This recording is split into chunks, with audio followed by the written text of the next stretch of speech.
Assalamualaikum warahmatullahi wabarakatuh. Okay guys, so untuk video kedua kita pada pagi ini 20.4 ialah tentang US Stock Index. Now, saya dapat banyak pertanyaan tentang stock market as a single share, company.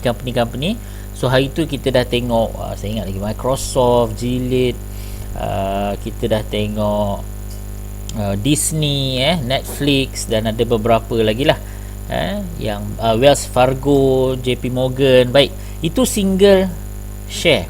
Okay, kalau misal kata disebabkan single share ni, share company banyak lah, beribu lah.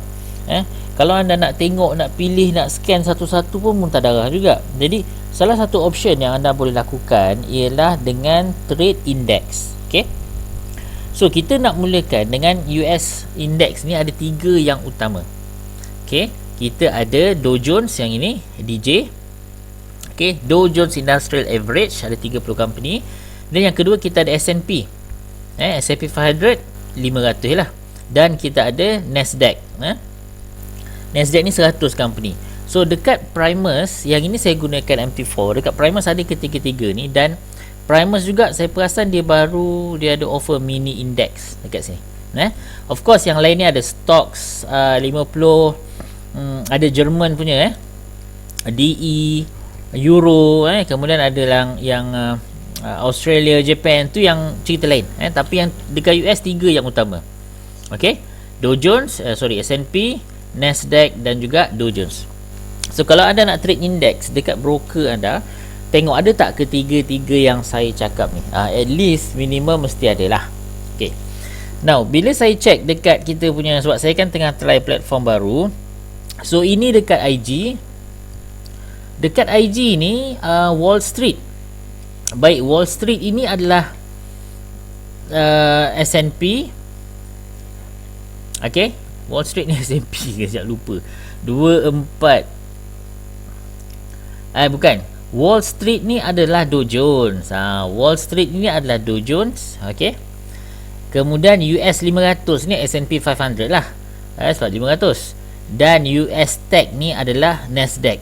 Jadi dia punya kod tu mungkin sedikit berbeza. So apa saja broker yang anda pakai, okay, check. Kalau tak tahu, kena tanyalah dengan anda punya IB ke ataupun dekat support ke, kan, dia pakai kod apa, sebab saya pun tak sure.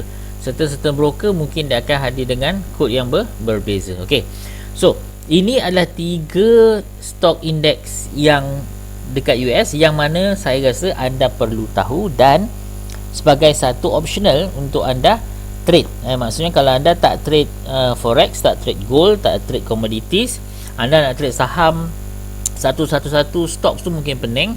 So kita go for index. Okay, untuk hari ni saya nak fokus kepada Dow Jones, sebab ini major kita. Saya dah drawkan dekat anda.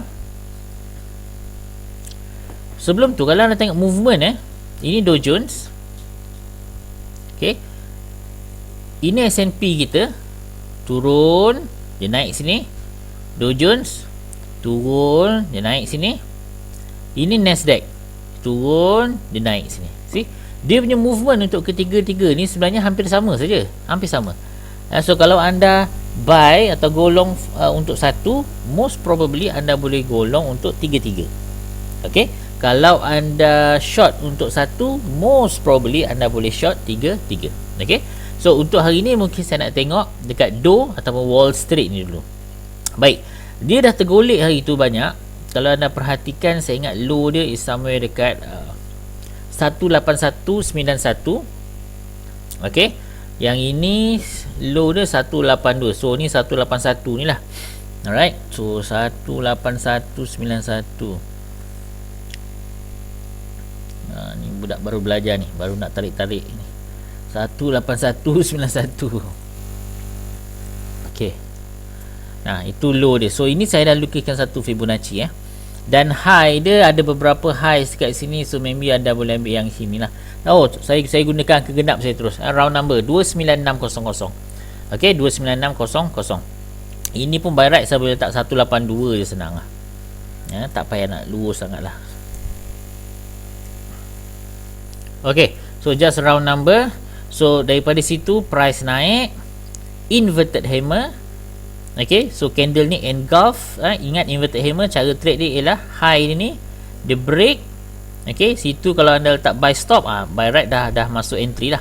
Okay, kemudian price naik, dia pull back. So ini jadi low, high, higher low, higher high, higher low, naik lebih tinggi. Now pada masa yang sama juga, okay, ni dia jatuh daripada satu bearish. So ini dianggap sebagai satu pullback, dan pullback ini sekarang dekat area 50%. Okay, dekat area 50%. Now perhatikan di area yang saya tandakan ni 24992, ataupun saya boleh genapkan jadi 25. Okay, 25 sini 1, 2, 3 candle, boom, break, retest, 1, 2, boom, jatuh. So ini penting. Now kebetulan pula level 25 ni satu round number, dan dia jadi support resistant. Support, break, become resistant. Dia juga berada di area 61.8 Fibonacci. Dia ada area 76.4, highs dekat sini 1, 2. So this area, okay, ini adalah last defend untuk seller lah. So kalau misal kata price berjaya naik dan eventually break these highs, ada kemungkinan besar price boleh naik lebih tinggi, and probably boleh pergi balik kepada high dia 29. But pattern wise, apa yang saya nampak dekat sini, dia menyerupai satu rising wedges. Okay, dalam satu trend menurun ada satu rising wedges. So kalau syarat untuk trade rising wedges, price mesti break lower part of the wedge sebelum dia boleh turun ke bawah. So support kita ada dekat 23932 ataupun betul-betul dekat 50% Fibo. Next kita ada yang ini 1, 2, 3, 4, 5, 6, 7, 8 batang candle ni 23188. Okay, bawah lagi kita ada dekat 38.2 Fibo ataupun dekat area 224. Yang ni saya boleh just roundkan number dia sajalah, 224. Tu dia. So at least 1, 2, 3 ni dulu sebelum dia boleh balik ke 23.6. 23.6 tu pun ada juga support kat sini. 1, 2, 3, 4, 5, 6, 7, 8 reject from highs. Yang ini support dia. Baik. So in order untuk complete kita punya rising wedges ni, price mesti break lower part of this channel. Dan kalau dia break lower part of this channel, of this pattern, barulah kita masuk sell. Target 1, target 2, target 3. Okay, itu kalau dia break lower lah. Maksudnya dia memang rising wedges ni menjadilah. Tapi ada tak dia fail? Yes. Kalau dia break atas maksudnya dia break structure rising wedges. Satu, dia break resistance area dekat 25 dan juga 61.8. So kalau dia break, dia pull back, retest this broken resistance, now become support, ada kemungkinan besar dia boleh naik sehingga ke 76.4 ataupun dekat area resistance ni. Biasa tandakan resistance ni.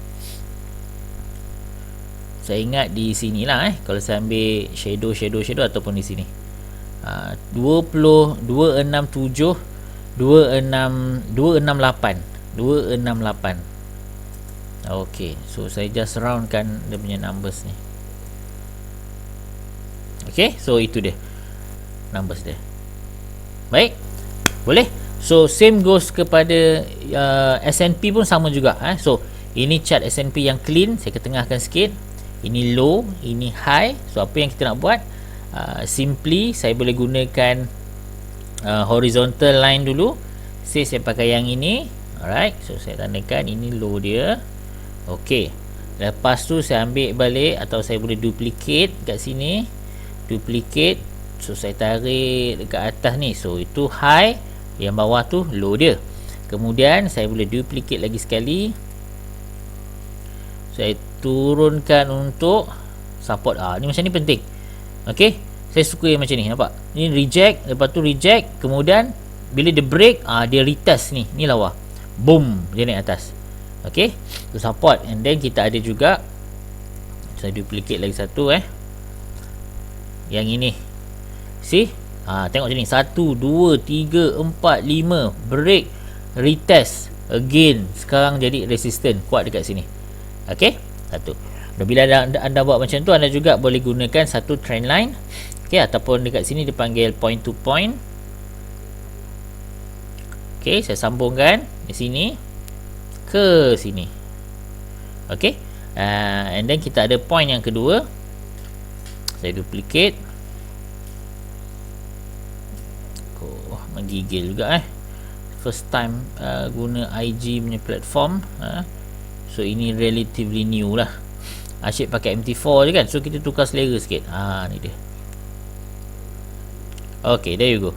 So saya perlukan, saya ambil 2 titik 1, 2 titik.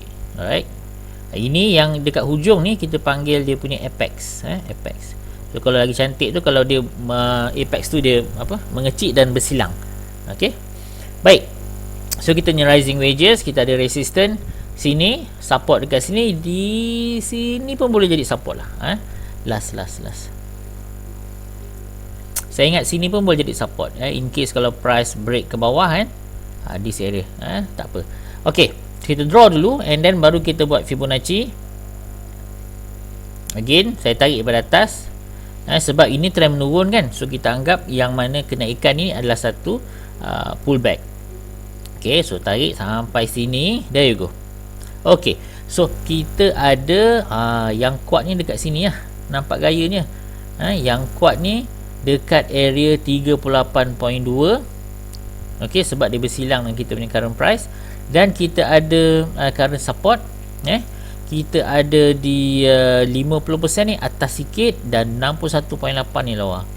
1, 2, very near. So ini adalah resistance area dia.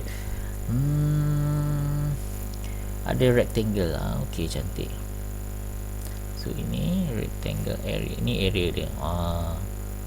Wow, first time guna rectangle kat dalam ni. Edit sikit color, so cantik. Saya letak warna biru kat sini, apply. Okay, so tak senonoh pula biru dia, kita pakai biru yang pekat lagi. Okay, boleh ke macam tu? Okay, good. Alright, so itu adalah resistance area yang mana buyer kena break lah. Kalau katakan buyer tak break, ada kemungkinan besar seller akan push price and eventually break kita punya structure, rising wedge. Dan kalau break ni, katakan dia break somewhere here, dia break 50, next target kita punya support dekat area 27.39, 27.40 ni. So kalau macam ni, saya suka roundkan saja numbers dia. Kiri lah kita draw dulu, lepas tu baru kita adjust line. Sebab kalau tak draw, yang kita pun tak tahu kan dia punya ni price dia. So kita drop je dulu, dropkan benda ni, garisan ni dulu, lepas tu baru kita draw. Okay, baru kita cantikkan. Okay, so kita ada 28 ni, saya just roundkan saja number dia ke 29 lah. Okay, there you go. So kita ada round number dekat area sini. So kalau katakan dia break structure ni, lower part of the structure atau pattern, dan kita ada 50%, 27.40, and then kita ada dekat area 38.2 dan juga 26.30. So this is the support area. Satu lagi support area yang kita kena perhatikan. Okay, sini duduk nama ni sakit, semut-semut pula. Okay, there you go. Okay, so lebih kurang sama dengan apa yang anda lihat di Dow Jones. Okay, so balik, anda try dekat chart, buka 33 ni, cuba drawkan macam saya buat. Yang last kali ni, tag ni saya nampak, Nasdaq ni saya nampak macam dah naik lebih tinggi, tapi technically ada resistance dekat sini lah. So kita draw, boleh buat macam saya buat macam ni. Okay, see, support, retest, fail, false break, tapi dia break lagi sekali, retest 1, 2, 3, boom, tergolek, test 1. Okay, dari segi Fibonacci, Saya skip sikit, ambil daripada atas ni, high di sini sampailah kata low kat bawah ni. Okey, lepas tu tarik lah. Oh, cantik. Dia dah lebih daripada 61.8. Dah sekarang dah sampai di area 76.4. So dia terlebih sikit. Saham teknologi, mungkin ada banyak company teknologi yang power kot sempena PKP ni ataupun sempena musim COVID ni. So that's why dia punya share ni ataupun indeks dia meningkat. So dia comprise of 100 company teknologi tau. So mungkin company-company teknologi ni dia outperform those yang ada dalam Dow 30 dan juga S&P 500. So bila company ni as an individual company dia outperform, definitely dia punya index akan jadi higher, lebih tinggi daripada kedua-dua index ni.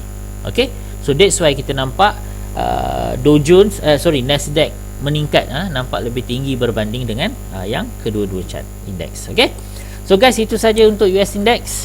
So hopefully anda boleh try buat benda ni. Kalau nak tengok chart satu-satu mungkin pening, tak apa, try trade index dulu. So pada masa yang sama juga nanti saya akan review lah, ada 2-3 shares yang mana menarik perhatian nak di musim earnings ni. So kita kena tengok dia. Okey, itu saja untuk hari ini. Terima kasih. Okey, jangan lupa subscribe YouTube channel saya dan sharekan dengan kawan-kawan yang memerlukan. So terima kasih. Assalamualaikum warahmatullahi wabarakatuh.